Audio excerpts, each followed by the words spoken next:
सभी दोस्तों को जय श्री राम, जय श्री कृष्णा। आज हम आपके लिए लेकर आए हैं कि भगवान शरणागत वत्सल होते हैं। बरसों की तप साधना से तप कर संत करुणादास जी सचमुच कुंदन बनकर निकले थे। सतगुरु के सानिध्य में रहकर वर्षों तक की गई कठोर तप साधना के फलस्वरूप आत्मज्योति की जगमगाहट उनके रोम रोम में प्रस्फुटित हो रही थी। अपने गुरु की आज्ञा सिरोधार्य करके वे अब जन जन के हृदय में ज्ञान की ज्योति जलाने निकले थे। इसी क्रम में वे आज हरिपुर गांव पहुंचे थे। उनके जैसे ब्रह्मज्ञानी संत को अपने बीच पाकर लोग बड़े भाग्य की सराहना करते अगाते नहीं थे। पूरे गांव का परिभ्रमण करके वे वहां के देवालय के विशाल आंगन में आकर बैठ गए। उनके दर्शन व सत्संग पाने को वहां देखते ही देखते हजारों लोग इकट्ठे हो गए। वहां बैठे बैठे लोगों पर उन्होंने एक दृष्टि डाली। वह अपनी दिव्य दृष्टि से सबके मनोभाव व अंतर्दशा को देख लिया। उन्होंने देखा कि वहाँ कुछ ऐसे लोग बैठे हैं जो अपने शुभ संस्कारों के कारण स्वभावतः ही ब्रह्मचर्य ब्रह्मचिंतन में रस लेने वाले हैं। वहाँ कुछ ऐसे भी हैं जो सांसारिक मोह माया में अत्यधिक आसक्ति होने के कारण ब्रह्मचिंतन नहीं कर पा रहे हैं। आसक्ति के बंधन को तोड़कर ब्रह्मचिंतन कर सके ऐसा संकल्प बल उनमें नहीं है, और यदि उस स्थिति से बाहर न निकल पाए तो कई जन्मों तक ऐसे ही जीवन व मरण के चक्रव्यूह में पड़े रहकर दुख पाते रहेंगे। साथ ही उन्होंने देखा कि वहाँ बैठे कुछ लोग ऐसे भी हैं जो अपने बुरे कर्म संस्कारों के प्रबल प्रभाव में बहते हुए हिंसा, लूट, अनाचार, अत्याचार आदि निम्न कर्मों में लीन रहने वाले हैं।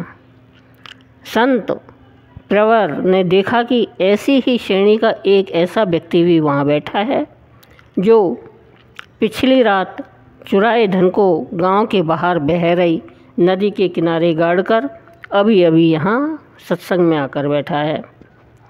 संत प्रवर भीड़ में बैठे उस चोर को पहचान गए, पर उन्हें उस पर क्रोध नहीं आया, बल्कि वे उसे भी प्रेम और करुणामयी दृष्टि से देखते रहे।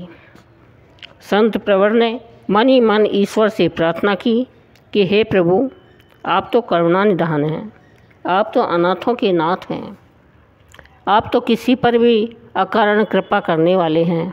इसलिए हे प्रभु, सबके साथ साथ यहाँ बैठे इस चोर का भी उद्धार हो, कल्याण हो, और यह बुराई के रास्ते को त्याग कर आपके बताए मार्ग पर चल पड़े।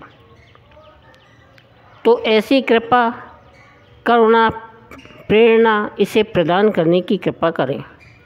कुछ क्षण आंखें मूंदकर प्रार्थना के भाव में वे यथास्थान स्थिर खड़े रहे। सबके कल्याण के साथ साथ उस चोर के कल्याण की मंगल भावना के साथ संत प्रवर ने अपने अमृत में उपदेश प्रारंभ करते हुए कहा, देवियों, सज्जनों, मानव जीवन की सार्थकता सुख, शांति व आनंद पाने में ही है।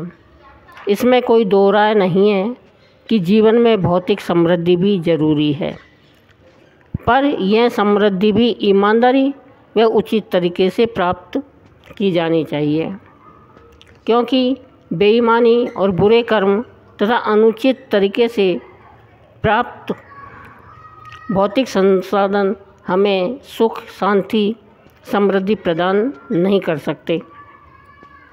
यदि ऐसा हो सका तो बुरे कर्म, अनुचित कर्म, अशुभ कर्म करने वाले लोगों के जीवन में सदैव शांति होती, सुख होता, समृद्धि होती, पर ऐसा होता नहीं है, क्योंकि यह प्रकृति के नियम के अनुकूल नहीं है। अनुचित तरीके से प्राप्त धन हमें दुखी व दरिद्र बनाता है। भाई, ईमानदारी से इकट्ठा किया धन से हम आत्मसंतोष होता है। हमारे जीवन में सचमुच सुख, शांति व समृद्धि आती है। वे सबको समझाते हुए आगे बोले, हमें हार्दिक प्रसन्नता होती है, पर भौतिक सुख, शांति, समृद्धि ही पर्याप्त नहीं है। इससे कहीं अधिक मूल्यवान व ऊंची संपत्ति भी है, जिसे प्रत्येक मनुष्य को प्राप्त करने का प्रयास करना चाहिए, और वह संपदा है भगवत कृपा, भगवत दर्शन, परम आनंद, ब्रह्मानंद। यह मानव जीवन का परम लक्ष्य भी है, जिसे प्राप्त करने में ही मानव जीवन की सार्थकता है। अन्यथा अपने व परिवार के पेट के लिए तो पशु पक्षी भी जीवन जीते हैं। बड़े भाग्यशाली हैं वे लोग जो अपने उत्तम व पुण्य संस्कारों के कारण भगवत प्रेमी हैं, जो भगवत भजन, भगवत कथा, भगवत ध्यान में रस लेते हैं और अपनी आत्मा में ही आनंद पाते हैं और अपने अहर्निश प्रयास से अपने जीवन के परम लक्ष्य को प्राप्त कर लेते हैं। ऐसे उत्तम संस्कार संपन्न लोगों को अपनी साधना तीव्र करते जाना चाहिए, जिससे वे शीघ्र ही भगवत प्राप्ति कर सकें। पर कुछ ऐसे भी हैं जिनमें भगवान को पाने की चाहत तो है, पर संकल्प बल, आत्मबल कमज़ोर होने के कारण ऐसा कर नहीं पाते हैं। वे भगवत भजन करते हैं, पर उसमें उनका मन लगता नहीं है। वे ध्यान में बैठते हैं, पर मन की चंचलता ध्यान में डूबने नहीं देती है। उनके लिए यही उचित है कि वे बारंबार अपने हृदय में भगवान के सगुण साकार या निर्गुण निराकार स्वरूप का ध्यान करते रहें, उनकी भक्ति करते रहें, स्वाध्याय करते रहें। संतों, साधकों, योगियों के जीवन वृतांत, आत्मकथा को पढ़कर उनके जीवन से प्रेरणा लेते रहें और अपने संकल्प को बलवान बनाते रहें, जिससे कि वे सांसारिक बंधनों व आसक्तियों का परित्याग करके भगवान में जीवन जी सकें और अपनी साधना में निरंतर बनाए रखकर भगवत कृपा को प्राप्त कर सकें। वैसे लोग जिन्हें भगवत भजन, सुमिरन, ध्यान में बिल्कुल भी रुचि नहीं है, उल्टे वे घोर तामसिक प्रवृत्ति के होने के कारण स्वभावतः ही बुरे कर्मों की ओर आकर्षित होते हैं और उनमें लिप्त रहते हैं।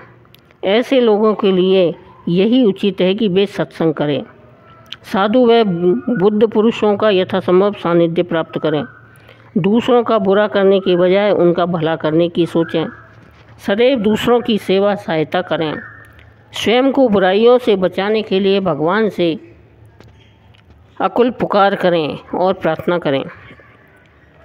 भगवान की कृपा पाने के लिए भगवत भजन, सुमिरन करें। ऐसा करने से बुरे व्यक्ति का भी चित्त धुलने लगता है, उसकी तामसिक प्रवृत्ति क्रम से मिटने लगती है, उसका चिंतन परिष्कृत होने लगता है।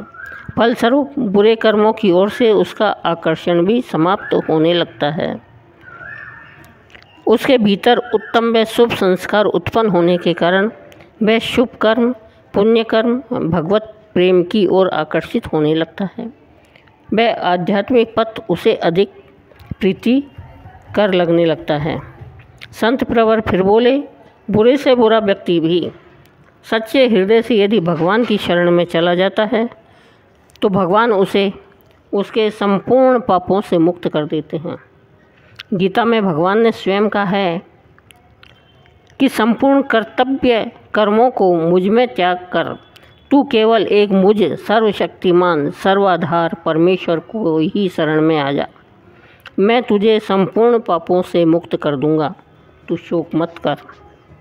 संत प्रवर के मुख से शरणागत वत्सल भगवान का ऐसा आश्वासन सुनते ही सत्संग में बैठे बुरे कर्मों में लिप्त रहने वाले लोगों को ऐसा लगा मानो किसी ने उनके हृदय को झकझोर कर रख दिया हो। संत प्रवर द्वारा उच्चारित भगवान की यह वाणी वहाँ बैठे चोर के हृदय में उतर गई। उसे अपने किए घोर पश्चाताप हुआ। गिलानी के मारे उसका हृदय फटा जा रहा था। उसकी आंखों में पश्चाताप के आंसू बहे जा रहे थे। तभी संत प्रवर ने गीता के एक और श्लोक को उद्धृत किया यदि कोई अतिशय दुराचारी भी अनन्य भाव से मेरा भक्त होकर मुझको भजता है तो वह साधु ही मानने योग्य है, क्योंकि वह यथार्थ निश्चय वाला है, अर्थात उसने यह भलीभांति निश्चय कर लिया है कि परमेश्वर के भजन के समान अन्य कुछ भी नहीं है। गीता के एक अन्य श्लोक का भी उदाहरण देते हुए संत प्रवर ने कहा कि वह शीघ्र ही धर्मात्मा हो जाता है और सदा रहने वाली परम शांति को प्राप्त होता है। हे अर्जुन, तू निश्चय पूर्वक सत्य जान कि मेरा भक्त नष्ट नहीं होता। यह सुनकर वह चोर मन ही मन बिलक बिलक कर रोने लगा। उसे अपने जीवन में किए हुए सभी कुकर्म स्मरण हो आए। वह अपने किए पर पश्चाताप कर यह सोचने लगा कि मुझ जैसे नीच पापी के लिए भगवान के हृदय में, संत के हृदय में कितनी दया है, कितनी करुणा है। संत प्रवर ने अत्यंत करुणा भरी वाणी में वाल्मीकि रामायण के उस श्लोक को उद्धृत किया जिसमें भगवान ने कहा है, जो एक बार भी मेरी शरण में आकर मैं तुम्हारा हूँ ऐसा कहकर रक्षा की याचना करता है, उसे मैं संपूर्ण प्राणियों से उभय कर देता हूँ। यह मेरा व्रत है। संत प्रवर की यह वाणी मानो उस चोर की अंतर आत्मा में उतर आई। संत प्रवर ने अपनी वाणी यहीं समाप्त कर दी। सभी लोग नए संकल्प, नई जीवन दृष्टि, नई प्रेरणा लेकर संत प्रवर के चरणों में नतमस्तक हुए और अपने अपने घरों को प्रस्थान कर गए। पर वह चोर अभी भी वहाँ अकेला बैठकर बिलख बिलख कर रो रहा था। संत प्रवर आसन से उतरकर स्वयं उसके पास पहुँचे। वह चोर संत प्रवर के चरणों से लिपटकर और भी अधिक फूट फूट कर रोने लगा, विलाप करने लगा और अपने कुकृत्यों पर पश्चाताप करने लगा। वह संत प्रवर को अपने सभी कुकृत्यों के विषय में बताने लगा। संत करुणादास ने उसे उठाकर अपने गले से लगा लिया, स्वयं उसके आंसू पोंछे और बोले, वत्स, तू चिंता न कर। आँखों से बहते हुए पश्चाताप और गिलानी के तुम्हारे आंसुओं को देखकर मैं समझ चुका हूँ कि अब तुम वह नहीं हो जो सत्संग में आने से पहले थे। चलो, तुम हमारे साथ चलो, मैं तुम्हारे उद्धार का मार्ग अवश्य प्रशस्त करूँगा। वह व्यक्ति संत प्रवर के साथ चला पड़ा, उनके सानिध्य में रहकर अनवरत साधना करने लगा और अंततः निष्पाप होकर भगवत कृपा का अधिकारी बना। बोलो श्री कृष्ण भगवान की जय।